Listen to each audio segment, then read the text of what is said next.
Boss ಎಲ್ಲರಿಗೂ ನಮಸ್ಕಾರ. Welcome back to Sagar Stories. ಮಗ ಟಾಪ್ ಕ್ರಿಕೆಟಿಂಗ್ ಅಪ್ಡೇಟ್ಸ್ಗೆ ಎಲ್ಲರಿಗೂ ಸ್ವಾಗತ. Welcome back. ಹೋಗೋಣ ಸ್ಟ್ರೈಟ್ ಅವೇ ಯಾವುದೇ ಡಿಲೇ ಇಲ್ದಂಗೆ ಅಪ್ಡೇಟ್ಸ್ಗೆ. ಫಸ್ಟ್ ಅಪ್ಡೇಟ್ ಅದೇ ಸುರೇಶ್ ರೈನಾ ಅವರು ಮಾತಾಡಿದ್ದಾರೆ.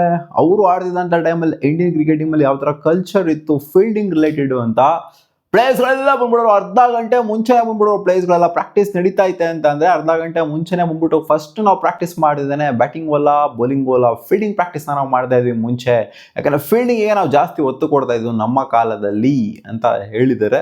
ಅಂದರೆ ನಮ್ಮ ಕಾಲದಲ್ಲಿ ಅಂದರೆ ಇವ್ರು ಯಾವುದೋ ಕಾಲ ಹೊರಟೋಗ್ಬಿಟ್ಟು ಹಿಂದೆಗಡೆ ಒಂದು 20 ವರ್ಷ 30 ವರ್ಷ ಅಂತ ಹೇಳ್ತೀರಾ. ಸೊ ಇವ್ರ ಕಾಲದಲ್ಲಿ ಅಂದರೆ ಇನ್ನು ಫ್ಯೂ ಇಯರ್ಸ್ ಬ್ಯಾಕು ಆ ಥರ ನಾವು ಮೇಂಟೈನ್ ಮಾಡ್ತಾ ಇದ್ವಿ. ನಾವು ಸಪ್ರೇಟಾಗಿ ಪ್ರಾಕ್ಟೀಸ್ ನಾವು ಮಾಡ್ತಾ ಇದ್ವಿ. ಇದೆಲ್ಲ ಒಟ್ಟಿಗೆ ಮಾಡ್ತಾರೆ ಅಂತಲ್ಲ. ಸೊ ಇವರು ಸಿಕ್ಕಾಪಟ್ಟೆ ಫೋಕಸ್ ಆಗಿರೋ ಗೊತ್ತಲ್ಲಪ್ಪ. ಸುರೇಶ್ ರೈನಾ ಆಗಿರಲಿ, ಯುವರಾಜ್ ಸಿಂಗ್ ಆಗಿರಲಿ, ವಿರಾಟ್ ಕೊಹ್ಲಿ ಆಗಿರಲಿ, ಆ ಟೀಮಲ್ಲಿ ಯಾವ ಥರ ಒಂದು ಸೆನ್ಸೇಷನ್ ಕ್ರಿಯೇಟ್ ಮಾಡಿದ್ರು ಫೀಲ್ಡಿಂಗ್ ಸ್ಟ್ಯಾಂಡರ್ಡ್ಸ್ ಅಂತ ಬಂದಾಗ. ಹೈ ಕ್ಯಾಚಸ್ ಜೊತೆಗೆ ground fielding, slip catches and ಪಾರ್ಲರ್ ಕ್ಯಾಚಸ್ನ ನಾವು ಸಪ್ರೇಟ್ ಆಗಿ ಡೆಡಿಕೇಟೆಡ್ ಆಗಿ ಪ್ರಾಕ್ಟೀಸ್ ಮಾಡ್ತಾ ಇದ್ವಿ. ಅದಕ್ಕೋಸ್ಕರ ನಮ್ಮ ಒಂದು ಪೀರಿಯಡಲ್ಲಿ ಅಷ್ಟರ ಮಟ್ಟಿಗೆ ಕ್ಯಾಚ್ ಡ್ರಾಪ್ಗಳು ಅದು ಇದು ಎಲ್ಲ ನೋಡೋದಕ್ಕೆ ಸಿಗ್ತಾ ಇರಲಿಲ್ಲ ಅಂತ ಹೇಳಿದ್ರೆ ಹೌದು. ಇವಾಗ ಸಿಕ್ಕಾಪಟ್ಟೆ ಕ್ಯಾಚ್ ಡ್ರಾಪ್ಗಳನ್ನ ನೋಡೋದಕ್ಕೆ ಸಿಗ್ತಾ ಇದೆ. ನೋಡೋಣ, ಫೀಲ್ಡಿಂಗ್ ಕೋಚ್ ಬೇರೆ ಚೇಂಜ್ ಆಗಿದಾರಲ್ಲ, ಏನ್ ತಗೊಂಡ್ಬರ್ತಾರೆ ಹೊಸ ಫೀಲ್ಡಿಂಗ್ ಕೋಚ್ ಅಂತ ಆನ್ ಬೋರ್ಡ್. ಅಪ್ಡೇಟ್ ಬಂದ್ಬಿಟ್ಟು ಜಸ್ಟಿನ್ ಲ್ಯಾಂಗರ್ ಅವರ ಹೆಸರು ಸಿಕ್ಕಾಪಟ್ಟೆ ಸ್ಪ್ರೆಡ್ ಆಗಿತ್ತು. ಇಂಗ್ಲೆಂಡ್ ಕ್ರಿಕೆಟ್ ಬೋರ್ಡ್ಗೆ ಟೆಸ್ಟ್ ಕ್ರಿಕೆಟಿಗೆ ಅವರೇ ಕೋಚಿಂಗ್ ನ ಮಾಡ್ತಾರೆ ಅದು ಇದು ಅಂತ ಎಲ್ಲ. ಮುಂಚೆ ಆಂಡಿ ಫ್ಲವರ್ಸ್ ಅವರ ಹೆಸರು ಸಿಕ್ಕಾಪಟ್ಟೆ ಹರಿದಾಡಿತ್ತು. ಆಮೇಲೆ ಜಸ್ಟಿನ್ ಲ್ಯಾಂಗರ್ ತಗೊಂತಾರೆ ಅಂತ ಅಪ್ಡೇಟ್ ಬಂದಿತ್ತು. ಇವಾಗ ಜಸ್ಟಿನ್ ಲ್ಯಾಂಗರ್ ಅವರು ಕೂಡ ಅಫಿಷಿಯಲಿ ಕನ್ಫರ್ಮ್ ಮಾಡಿದ್ರೆ ಅವೆಲ್ಲ ರೂಮರ್ಸ್ ಅಷ್ಟೇ ಗುರು, ನಾನು ಯಾವ ಕೋಚಿಂಗು ಮಾಡ್ತಿಲ್ಲ, ಬೆಳೆಗಳು ಬದನೆಕಾಯಿ ಮಾಡ್ತಿಲ್ಲ ಇಂಗ್ಲೆಂಡ್ ಕ್ರಿಕೆಟ್ ಬೋರ್ಡಿಗೆ ಅಂತ ಅಫಿಷಿಯಲಿ ಕನ್ಫರ್ಮ್ ಮಾಡಿದರೆ.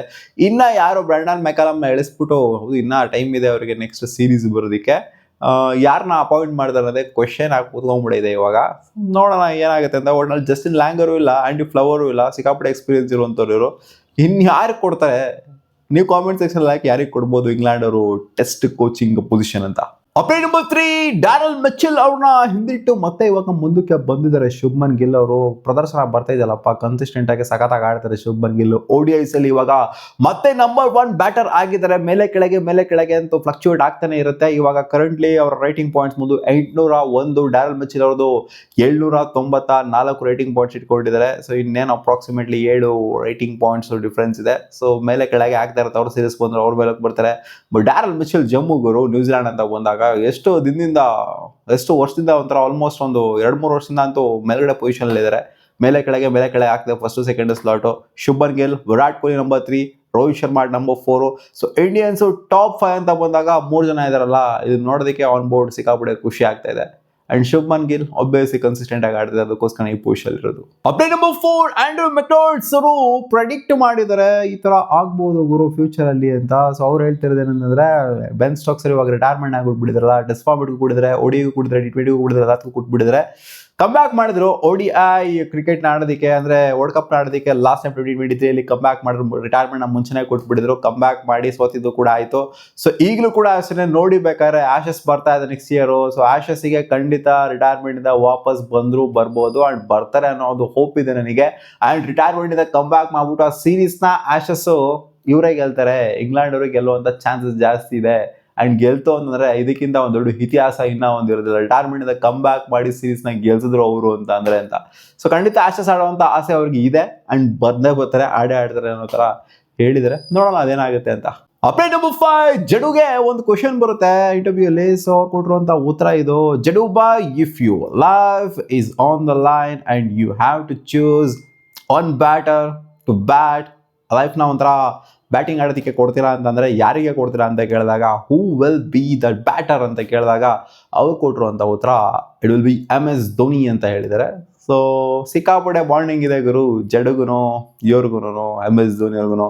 ಅಷ್ಟೆಲ್ಲ ಎತ್ಕೊಂತಾರೆ MS ಧೋನಿ ಅವರು. ಇವ್ರು ಟ್ರೋಫಿ ಗೆಲ್ತಾ ಇದ್ದಂಗೆ ಯಾವ ಮಕ್ಕಳನ್ನು ಎತ್ಕೊಂಡಿಲ್ಲ ಅಲ್ಲಿ MS ಧೋನಿ. ಇವರೊಬ್ಬರನ್ನೇ ಎತ್ಕೊಂಡಿರೋದು ಬಂದ್ಬಿಟ್ಟು. ಆ್ಯಂಡ್ ಆ ಒಂದು ಫೋಟೋ ಏನಿತ್ತು ಆಲ್ಮೋಸ್ಟ್ 2-3 ವರ್ಷ ಇತ್ತು ಗುರು ಇವರು DPಲಿ, ಅಂದರೆ ಇನ್ಸ್ಟಾಗ್ರಾಮ್ ಖಾತೆಯಲ್ಲಿ ಅಷ್ಟು ವರ್ಷ ಇಟ್ಕೊಂಡ್ಬಿಟ್ಟಿದ್ರು ಆ ಫೋಟೋನ, MS ಧೋನಿ ಎತ್ಕೊಳ್ರು ಅಂತ ಫೋಟೋನ. ಸೊ ಅದೇ ತೋರಿಸುತ್ತೆ ಸಿಕ್ಕಾಪಟ್ಟೆ ಒಂದು ಬಿಗ್ ಬಾಂಡಿಂಗ್, ಸಖತ್ತಾಗಿರುವಂಥ ಒಂದು ಬಾಂಡಿಂಗ್ ಇದೆ. ಅಂಡ್ ಬೇರೆ ಬ್ಯಾಟರ್ಗಳನ್ನ ಯಾರು ಆಯ್ಕೆ ಮಾಡ್ಕೊಳೋದಿಲ್ಲ MS ಧೋನಿ ಬಿಟ್ಟಿವರು. Update number 6, Shakib Al Hasan legend ಅಂತಾನೆ ಟ್ರೀಟ್ ಮಾಡಿದೀನಿ ನಾನು. ಅವ್ರು ಏನೇ ಮಾಡಿರಲಿ, ಏನಾನ ಅಲ್ಕ ಕೆಲಸಗಳೇ ಮಾಡಿರಲಿ, ಬಟ್ ಅವ್ರನ್ನ ಲೆಜೆಂಡ್ ಥರ. ಕ್ರಿಕೆಟ್ ಅಂತ ಬಂದಾಗ, ಬಾಂಗ್ಲಾದೇಶ್ ಅಂತ ಬಂದಾಗ ಒಬ್ರು ರೆಕಗ್ನೈಸ್ ಆಗೋವಂಥರೋದು ಶಕೀಬ್ ಅಲ್ ಹಾಸನ್ ಒಬ್ರು ಗ್ರೇಟೆಸ್ಟ್ ಲೆಜೆಂಡು. ಸೊ ಅವರೇ ಹೇಳಿದ್ದಾರೆ 2027 ವರ್ಲ್ಡ್ ಕಪ್ನ ಆಡಲೇಬೇಕು ವಿರಾಟ್ ಕೊಹ್ಲಿ ಆ್ಯಂಡ್ ರೋಹಿತ್ ಶರ್ಮಾ ಅಂತ. ಸೊ ಏನಕ್ಕೆ ಅಂತಂದರೆ ಆಡ್ತು ಅಂದರೆ ಅವ್ರಿಗೆ ಬೆಟರ್ ಚಾನ್ಸ್ ಇರುತ್ತೆ ಗೆಲ್ಲೋದಕ್ಕೆ, ಇಲ್ಲ ಅಂದರೆ ಚಾನ್ಸ್ ಇಲ್ಲ ಅವರಿಗೆ.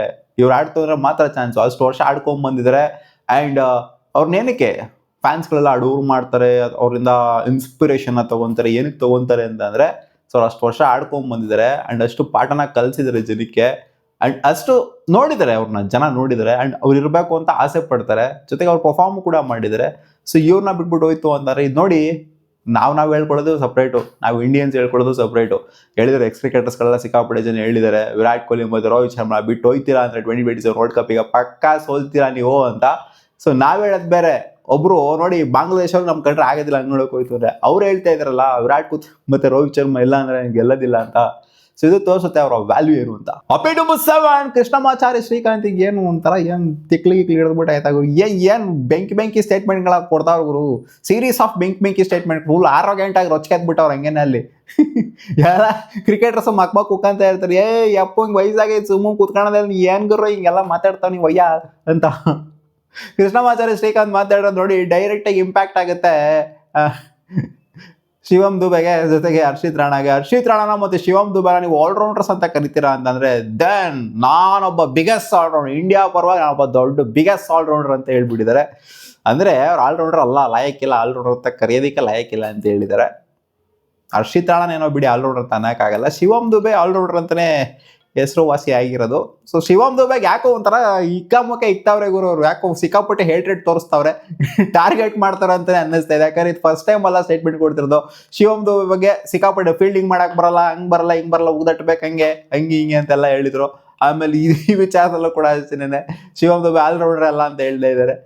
ಸೊ ಟಾರ್ಗೆಟ್ ಮಾಡಿದ್ರೆ ಶಿವಮ್ ದುಬೆನ ಕೃಷ್ಣಮಾಚಾರಿ ಶ್ರೀಕಾಂತ್. ಅಪೇಟ್ ನಂಬರ್ 8 MS ಧೋನಿ ಅವ್ರ ಬಗ್ಗೆ ಮಾತಾಡಿದ್ರೆ ವೃದ್ಧಿಮಾನ್ ಸಾಹಾ ಅವರು.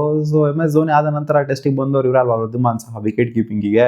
ಸೊ ಅವ್ರು ಹೇಳ್ತಾರೆ, ನಾವು ಕೋಲ್ಕತ್ತಾದಲ್ಲಿ ಒಂದು ಡೊಮ್ಯಾಸ್ಟಿಕ್ ಮ್ಯಾಚ್ನ ಆಡಿದ್ವಿ, ಇಬ್ರು ಕೂಡ ಬ್ಯಾಟಿಂಗ್ ಆಡ್ತಾ ಇದ್ವಿ. ಸೊ ನಾನು ನಾನ್ ಸ್ಟ್ರೈಕರ್ನಲ್ಲಿದ್ದೆ, ಅವ್ರು ಬ್ಯಾಟಿಂಗ್ ಆಡೋದಕ್ಕೆ ಅಂತ ಬರ್ತಾರೆ. ಅವ್ರು ಅವಾಗಿನ ಡೆಬ್ಯೂ ಮಾಡಿದ್ರು ODI ಫಾರ್ಮೆಟಿಗೆ.